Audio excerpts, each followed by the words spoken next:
the places that marches against Monsanto are taking place, that I just happened to be in London for a conference organized by Resurgence this morning, and that we were able to listen to Brinna's beautiful song came out of a very recent trip I made to the European Parliament, where a new law has been drafted by the European Commission to make local seeds illegal. And was working with the Greens, and I said, you know, we can write all the books and all the papers, but it's the songs that'll get to the heart of the people. And one of the Greens said, I know the person who'll make a song, and she did it in a week. Poor girl. Now, I started my work on seed freedom in '87 when I realized how corporations wanted to genetically engineer the seed in order to patent it, and to do this they wanted to enforce the laws on patenting on the world. Monsanto admitted it wrote the intellectual property rights law of World Trade Organization, a law that allows Monsanto to pretend they are inventors of seed, owners of seed, and therefore can collect royalties. It was drafted by Monsanto. So many of the laws that should be written by the people, for the people, through representatives that come to these amazing buildings, are being written by Monsanto. I think you will all have to deal with this European law, and now onwards, please start visiting seedfreedom.eu, where there's a petition which the European parliamentarians and Vandana have drafted, to just let the European Commission know that there might be 80 lobbyists in Brussels, but our seeds will belong to our gardens and our hearts.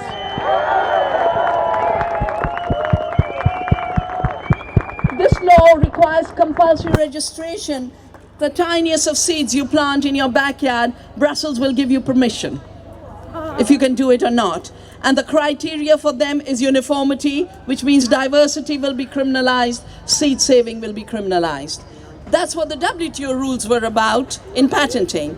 And that's when I decided seed is about freedom, life is about freedom, and any law that tells us you cannot have seed and you cannot have freedom is a criminal law that should not be obeyed. Because we have higher laws that we must obey, the higher laws of life, of the planet, the higher laws of sharing and giving, the higher laws of love, the higher laws of abundance. The London Seed Freedom Library and Seed Bank talked about abundance. You know, you take one seed, you plant it. If it's a millet seed, it'll give you 1 million seed. 1 into million. Those million into million, how can you have scarcity in that world where the seed is free? Scarcity begins when seed becomes unfree. It becomes the property of 5 corporations who bring us the chemicals which have their origins in war. So the GMO issue is an issue of war. And seed freedom is an issue of peace. Our march against Monsanto is just a little comma on the long road to freedom.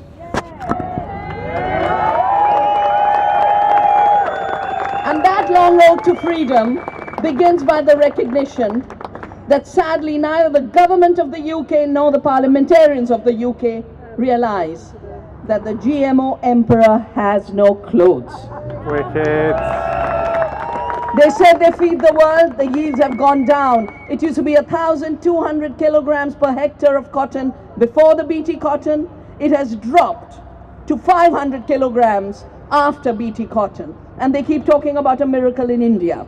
They've pushed more than 284,000 farmers to suicide since Monsanto came into India to control the seed sector. It's a genocide, I'll say it again and again and again. And they can plant every false story in the press and even in scientific journals, but reality is what will tell the real story of seed. And we are liberating the farmers by liberating the seed. I was in this area with the highest suicides, where in 2001 there were only 52, then it jumped to 445 in 2005. 2008, by the time the cotton was 95% Monsanto's GMO cotton, the suicides were 1,248 in a tiny area. I was there. We've set up seed banks, we've given local seeds, we're training farmers to go organic. And one farmer who took me to his field to say, please come and see what the seeds of Vandana have done. The costs of input of seed and chemicals dropped from 275,000 rupees to 9,000 rupees. That's a 3,000% drop in cost. They said they'd reduce chemicals, there's more chemical use than ever, and Helen talked about how Agent Orange is being brought in to replace Roundup because Roundup has failed. Roundup has failed, it's time for us to round up Monsanto. It's time for us to round up Monsanto because we do better. With our seed, with our soil, with our love, with our hands, with our hearts, with our minds. At the conference where I was, Rowan Williams just gave a brilliant talk about what does the body know. And he says we've been held captive by a knowledge that is knowledge about power and conquest. We now need a knowledge for inhabiting the earth and our own bodies. That is what will liberate the seed and liberate our food. And that's the kind of knowledge that allows us to see that 72% food comes from small farms, not in industrial farming. This is FAO data. UNCTAD, FAO, ILO, every UN body is being forced to recognize small farms produce more. And if you add to farms the gardens that you're all creating, 90% of the food system today is a free food system. We've got to take it to 100%. Not that difficult, because if we follow the other path of Monsanto, they only bring 28% of food. From the 2 GMO crops, corn and soya, they only bring 10% of toxic food, unlabeled. The only reason it gets there is because it's not labeled. And worse, they do this by destroying 75% of the planet. If we allow them to increase even to 15-20% more, the entire planet will be devastated. The planet cannot afford to have a fictitious person, a corporation called Monsanto, on it. We need real people with real love and real solidarity, and that is what we have to build over the next year. We just had a small meeting of some of us who are very concerned with what's happening. And of course, the biggest concern is our governments have been hijacked by Monsanto. So reclaiming democracy is the first step. And we do it first by planting our own seeds, planting our own gardens. Next step, if they say you can't do it, we have to remember Gandhi, who told the British, well, first he told the regime in South Africa, which said, register your identity. He said, we are free citizens. We will not be divided by race. It was 9/11/1906. In India, he told the British, who wanted to monopolize salt, he said, the sea gives it for free. We need it for our survival. We will make our own salt. We will not obey your law. We say the same for seed. Evolution has given it, our ancestors have given it, farmers have given the seed for free. We have to keep it free for future generations.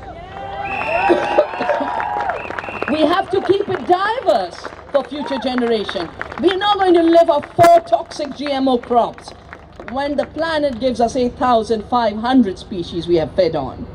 We don't need a GMO banana for iron when we have plants that are 3,000, 10,000% more in iron.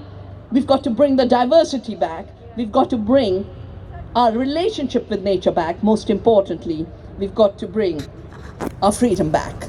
And like I said, from now until next year's Fortnight of Freedom, let us start celebrating our own intelligence, our own power, our own democracy, and make these institutions accountable.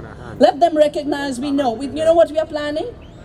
From now to next year, every country, when the emperor walked naked, it's only the child who could say, but the emperor has no clothes. Around him were all these courtiers clapping. Well, the courtiers out here in Monsanto's court need to be exposed. We need to identify every scientist who has sold his mind and soul.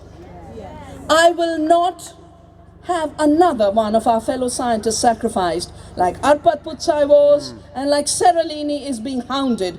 The best, most competent, most independent of scientists are literally being sacrificed by the Monsanto empire.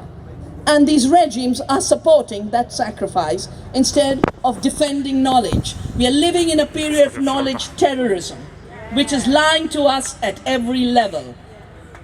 There's a wonderful cartoon I'm sure you've seen about we've got to bomb Syria because they're killing kids with chemical weapons. And then this little child saying, so why don't you bomb Monsanto?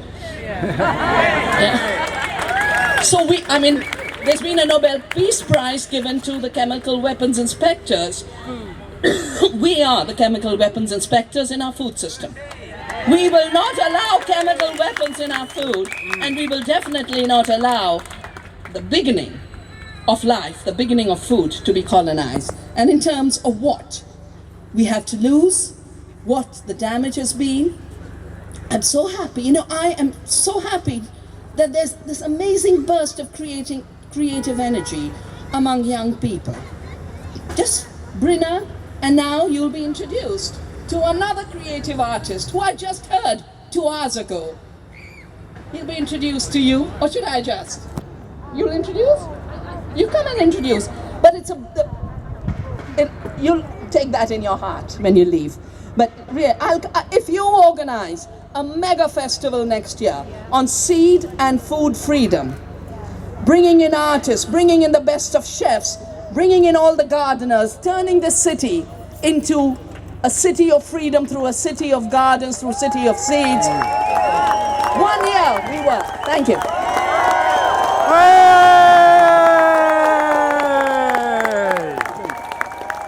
Dr. Vandana Shiva, what a fantastic idea, what an amazing speaker, what a wonderful woman. Thank you so much. Such an honor to have you here today. Thank you. Lovely, brilliant.